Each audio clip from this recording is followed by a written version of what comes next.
When we first enter the trailer, what we're going to see here is our command center for you or whoever is operating the party to control everything in the trailer. I'll run you through everything.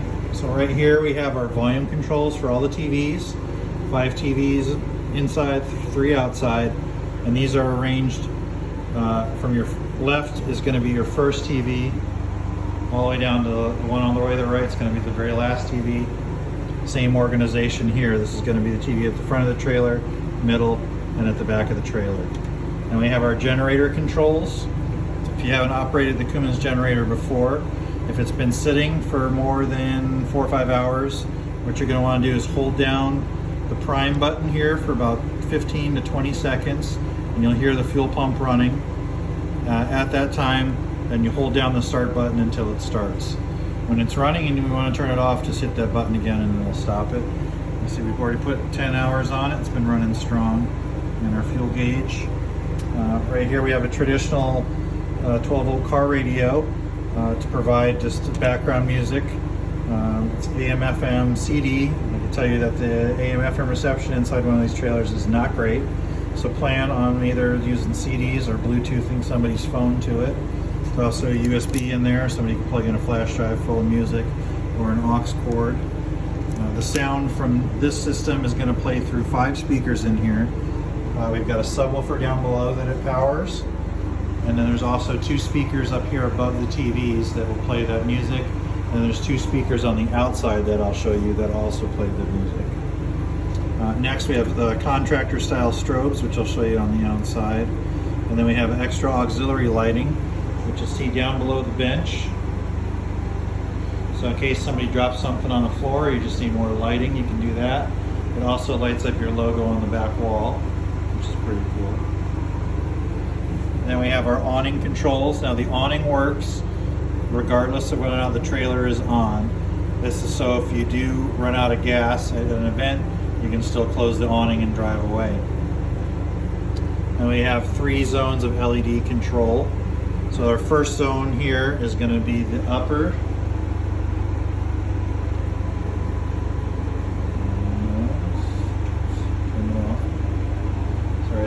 This would be your speakers. And behind the TVs.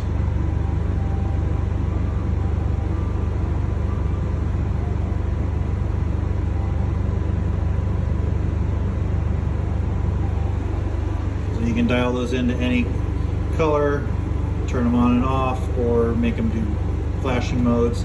The next zone is going to be our roof. So this is just the 2 lines down the very top of the trailer. And then the third one is our outside windows, which you'll see they're the pink when we go out there. These cool cooling fans, they do not change color, they're just all the colors at once. For consoles, you've got 5 consoles to start with right now on the bottom row, and they run opposite order. So you've got, this is your first TV, second TV, third TV, fourth TV, fifth TV, all the way at the back of the trailer. And then we have 5 additional slots up here if you want to add more consoles. They're already pre-wired. All you got to do is just plug it in, and I'll show you how you can get power up there. And then to switch the TVs to HDMI 2 to access those. Take you over to the TVs. So every time you turn the trailer on, you will need to turn the TVs on. A little power button here. The power button also cycles you through the sources. So once you turn them on, you just hit the power button one more time to get it to HDMI 1, and that's going to play the primary console on all of these sets. So a lot of these right now, the Xboxes are going to require software updates before we can really have some fun with them. Every seat has got its own audio system. So there's a speaker in the front, and then there's a speaker right above their head. And that's going to be for each seat. The bench seat here also has a lot of storage in it. So these bottom cushions lift up. Right there we got some extra controllers for you. And lots of room for anything else you might need, folding tables or chairs or whatever you do for the parties. Under the very first one is going to be the fuel tank, which you really shouldn't ever have to access. But just so you know, there's really not much storage space in there. a look at the front. All right, the next section I'm going to show you is how to service the trailer. We generally don't see a lot of problems with these trailers, but we do build them so that everything can be serviced.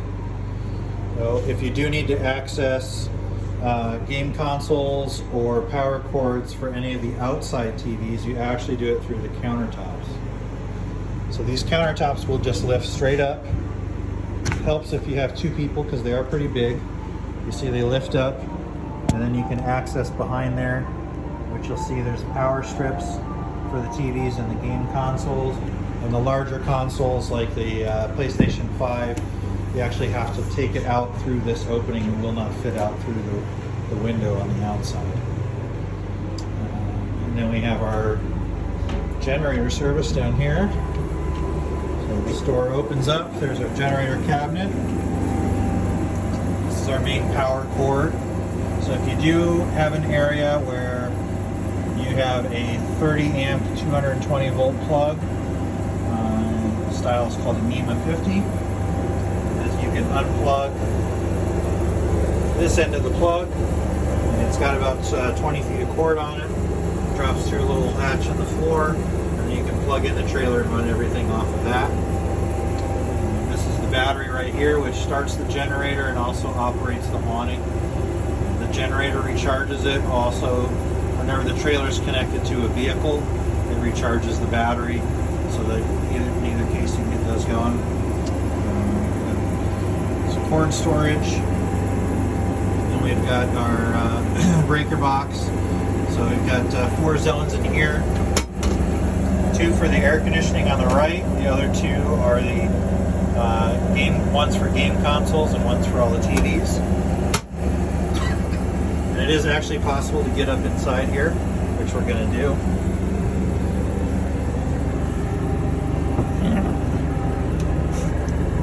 Alright, so now we're on the back side of the console wall. You can see the HDMI cords and the fans. So all of our other electronics are also in this cavity. So right here we've got power supplies that allow for 12 volt power for all those accessories. We have all the amplifiers that run the sound system. Everything's color coded. All the cables at the speakers and at the TVs and everything are also color coded to match, so you know what channels go where. Event that there is a problem there. And then anything that runs on 12 volt, which would be like the LEDs, the speakers, the amps, strobe lights, they all have their fuses right here. If one of those fuses blows, it will light up to let you know that it needs to be replaced.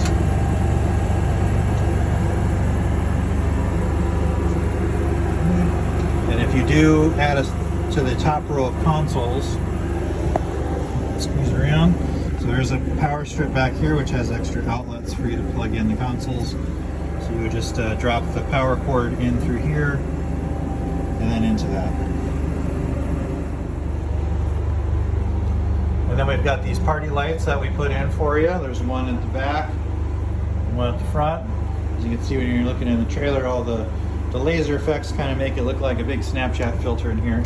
If you do want to turn those things off, if you reach your finger up just on this one side, you'll see there's a power cord there, and right below it is a little toggle switch that turns them off. So if that effect is too much for the kids and you want to get rid of it, there's also remote controls for everything. So these remote controls also run that, so you can change patterns and all so forth for all those. Every TV's also got its own remote. If you haven't used the Insignia TVs before, all of the remotes are Bluetooth, so they're already paired. One TV works, one remote works each TV, so they don't really overlap, and they're not line of sight like infrared, so they'll work from pretty much anywhere. You really shouldn't have to use them that much, unless you're adjusting like color, hue, that kind of stuff. Let me take you to the outside of the trailer. Now we're going to turn on our strobe lights. See the switches light up blue when those are active. So these are great for parking and just let people know you're there. Don't crash into me. We have our outside TVs.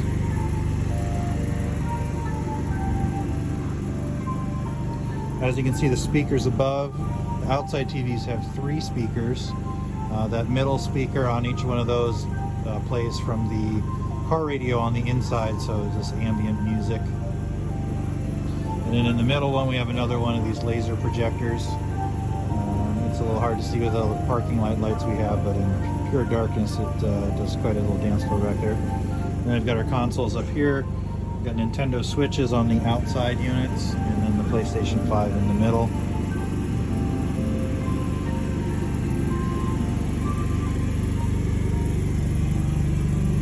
And last thing to see,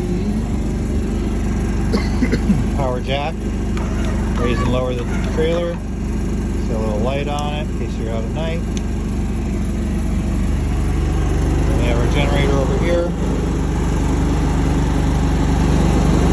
There's a couple buttons here. Pop open this door in case some of you need to get in there to change the oil. It is recommended that you always keep that door closed, even though it seems like it would ventilate better with the door open.